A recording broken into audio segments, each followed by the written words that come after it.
ہمارے نبی کی شان اللہ تبارک و تعالیٰ نے کیا بیان فرمائی. یہ حضرت عائشہ صدیقہ رضی اللہ تعالیٰ عنہا ہی، ان کے پاس ایک صحابی آئے اور آنے کے بعد پوچھتے ہیں ام المؤمنین ہمارے نبی صلی اللہ علیہ وسلم کی عادتیں کیا ہیں، ہمارے نبی کی سیرت کیا ہے. حضرت عائشہ صدیقہ رضی اللہ تعالیٰ عنہا بیان فرماتی ہے سوال کرنے والے کیا تو نے قرآن کو نہیں پڑھا؟ اس لیے کہ الحمد کی الف سے لے کے والناس کی سین تک پوری آیات میں اللہ تبارک و تعالیٰ نے جلوہ مصطفیٰ کو بیان فرمایا. آغاز سے اخیر تک قرآن ہے نعت مصطفیٰ، آغاز سے اخیر تک قرآن ہے نعت مصطفیٰ. محبوب کے بیان کا کیسا انوکھا ڈھنگ ہے، ہمارے نبی صلی اللہ علیہ وسلم کے بیان کا اللہ نے کیا انوکھا ڈھنگ بیان فرمایا. ان کی رحمت کا بھی ذکر ہے، ان کے شہر کا بھی ذکر ہے، ان کی آنکھوں کا بھی ذکر ہے، ان کے چہرے کا بھی ذکر ہے، ان کے پیروں کا بھی ذکر ہے، ان کے چلنے کا بھی ذکر ہے، ان کے بیٹھنے کا بھی ذکر ہے، ان کی گفتگو کا بھی ذکر ہے، ان کی انگلیوں کا بھی ذکر ہے، ان کے پوروں کا بھی ذکر ہے، ان کے دندان کا بھی ذکر ہے، ان کے زلفوں کا بھی ذکر ہے، حتیٰ کہ ان کی آنکھوں کا بھی ذکر ہے، حتیٰ کہ ان کے دانتوں کا بھی ذکر ہے، حتیٰ کہ غار میں گئے غار میں جانے کا بھی ذکر ہے، حتیٰ کہ بستر پر ہے بستر کا بھی ذکر ہے، حتیٰ کہ جس شہر میں چلے جا رہے ہیں اس شہر کا بھی ذکر ہے. بلکہ قسم کھا کھا کر کے کہا جا رہا ہے اے رسول صلی اللہ علیہ وسلم آپ جس زمانے میں ہیں اس زمانے کی بھی قسم ہے والعصر ان الانسان لفی خسر، قسم ہے زمانے کی کہ انسان نقصان میں ہے. کون سے زمانے کی قسم ہے؟ وہ قسم تو رسول آدم صلی اللہ علیہ وسلم کے زمانے ہی کی قسم اللہ تبارک و تعالیٰ یاد فرما رہے. کیا کیا چیز اللہ نے قرآن نے بیان فرمائی. جو بھی جس انداز سے بھی قرآن کی مخالفت کرے گا قرآن ہر زمانے میں اپنے ماننے والوں کو اور زیادہ علم دیتا چلا جائے گا، اور زیادہ معرفت دیتا چلا جائے گا، اور زیادہ پہچان دیتا چلا جائے گا. بس ضرورت اس بات کی ہے کہ لوگ کتنا بھی اعتراض کریں قرآن پر، اس کا جواب ہمیں قرآن پڑھ کر دینا ہوگا، قرآن سمجھ کر دینا ہوگا، قرآن سیکھ کر دینا ہوگا. اس لیے کہ بخاری شریف کی حدیث ہے خیرکم من تعلم القرآن وعلمہ، تم میں سب سے بہتر ہوا جو قرآن سیکھے بھی اور قرآن کو سکھائے بھی، قرآن سیکھے بھی اور سکھائے بھی. میں تو بار بار کہتا ہوں کہ آپ کسی بھی نماز کے بعد میرے پاس آ جائے، میں آپ کو قرآن سکھانے کے لیے تیار ہوں. غلطی ہم سے یہی ہوئی ہے کہ ہم نے قرآن کو پڑھا بھی نہیں، قرآن کو سیکھا بھی نہیں. اگر ہم نے قرآن پڑھا اور سیکھا ہوتا تو کوئی بھی اعتراض کرتا فوراً ہم اس کی گردن پکڑ لیتے، تو غلط ہے، قرآن یہ کہہ رہا ہے، قرآن یہ کہہ رہا ہے. ہمیں قرآن معلوم ہے، ہم نے قرآن سیکھا ہے.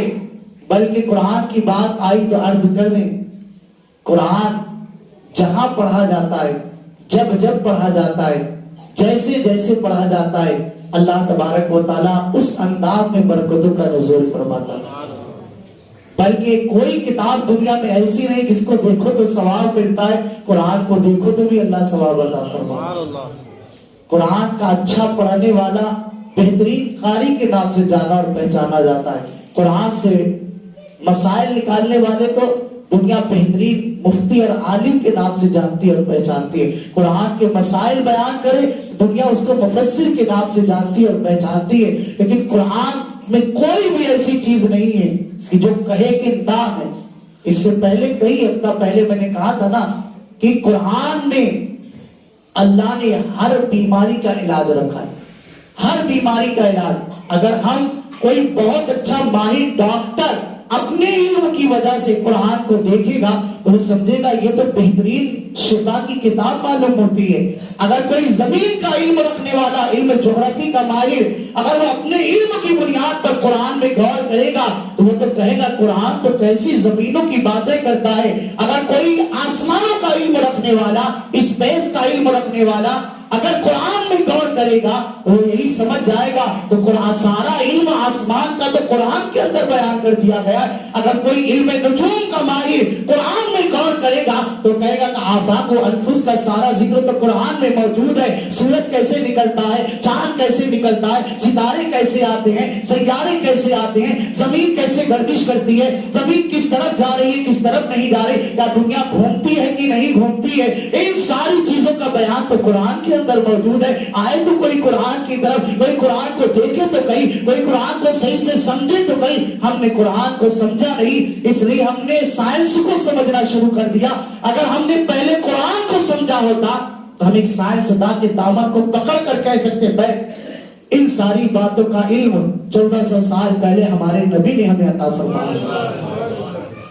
اگر کوئی ڈاکٹر کے پاس علم ہے پیٹ کے اندر کیا ہے, ماں کے شکم کے اندر کیا ہے, بچہ کس انداز میں پرورش پا رہا ہے, آج وہ کہہ رہا ہے تو ہم مان رہے ہیں. نہیں میرے بھائیوں, قرآن میں اللہ نے بڑے اچھے انداز میں ایک ایک چیز کو بیان فرمایا. ثم كان علقة فخلق فسوى فجعل منه الزوجين الذكر والانثى. اللہ نے فرمایا وہ ایک پانی کا قطرہ ہوتا ہے, پھر جا کر وہ گوشت کا لوتھڑا بنتا ہے, پھر 4 ماہ کے بعد اللہ تعالیٰ اس کے اعضاء کو بنانے کا حکم دیتا ہے. جب وہ 7 مہینے کا ہوتا ہے اس کا جسم تیار ہو جاتا ہے. جب وہ 8 مہینے کا ہوتا ہے تو اللہ تعالیٰ اس کے اندر روح پھونکنے کا حکم دیتا ہے. جب وہ 9 مہینے میں جاتا ہے اس کے اندر حرکت ہونے لگ جاتی ہے اور وہ دنیا کے باہر تشریف لے کر آ جاتا ہے. کس میں بیان ہے؟ قرآن میں بیان ہے. کس میں بیان ہے؟ قرآن میں. آج لوگ یہ بیان کر رہے ہیں, قرآن پڑھ کر بیان کر رہے ہیں لیکن قرآن کا نام نہیں لے رہے. دشمنی ہے. ایسے وقت میں ضروری ہو جاتا ہے ہمارے لیے کہ ہم قرآن کو سیکھیں, قرآن کو پھیلائیں بھی اور قرآن ہی کو عام کریں. قرآن کی آیات کو سیکھیں, قرآن کی آیات کو پڑھیں. قرآن کو سیکھنے کے بعد نماز میں بھی تو ہمیں اسے پڑھنا پڑتا ہے, الحمد شریف اور دیگر آیات. میری آپ سے گزارش یہی ہے کہ جب آپ آیتیں یاد کر لیں تو 1 مرتبہ یا 2 مرتبہ کم از کم سنا بھی دیا کرے اس کو, اس لیے کہ یاد کر کے اسی پر بھروسہ کر کے رکھنا نہیں چاہیے. اگر آپ سنا دیں گے, اگر تھوڑی بہت بھی اگر اس میں مسٹیک ہوگی تو وہ سدھر جائے گی اور پھر آپ ہمیشہ نماز اچھے ہی انداز میں پڑھیں. لیکن اگر آپ نے کوشش نہیں کی ویسے ہی نماز پڑھے تو بھی نماز پھر غلط ہو جائے گی. تو یہ قرآن کا معجزہ ہے اور یہی قرآن اصل میں قرآن ہے. وہ معزز کے زمانے میں مسلمان ہو کر اور ہم خار ہوئے تاریخ قرآن ہو کر جتنا ہم قرآن سے دور ہوں گے ذلت اور رسوائی اتنا ہمارا مقدر بنتی چلی جائے گی. جتنا ہم قرآن سے قریب ہوتے جائیں گے کامیابی سے قریب ہوتے چلے جائیں گے, ترقی ہمیں ملتی چلی جائے گی. قرآن سے قریب ہونا ہے, قرآن کو زندہ کرنا ہے, قرآن کو پھیلانا ہے, قرآن سیکھنا ہے, قرآن سکھانا ہے اور اسی پر عمل رہا تو پھر کسی کے اندر اتنا دم نہیں, کسی کے اندر اتنا خم نہیں, کسی کے اندر اتنی طاقت ہی نہیں کہ وہ قرآن کے اوپر اعتراض کرنا شروع کر دے. غلطی اپنی ہی ہے کہ ہم نے قرآن سے دعوت کو وابستہ نہیں کیا, اس لیے جس کو جو سمجھ میں آ رہا ہے وہ قرآن کے بارے میں بکنا شروع کر دے رہا ہے. اللہ تبارک و تعالیٰ کی بارگاہ میں دعا کرتے اللہ پاک ہمیں قرآن سیکھنے والا بھی بنائے, قرآن سیکھنے والا بھی بنائے, قرآن پڑھنے والا بھی بنائے, قرآن پڑھانے والا بھی بنائے. دوران گفتگو جو غلطی اللہ اپنے حبیب صلی اللہ علیہ وسلم کے صدقے و طفیل میں معاف فرمائے. ایک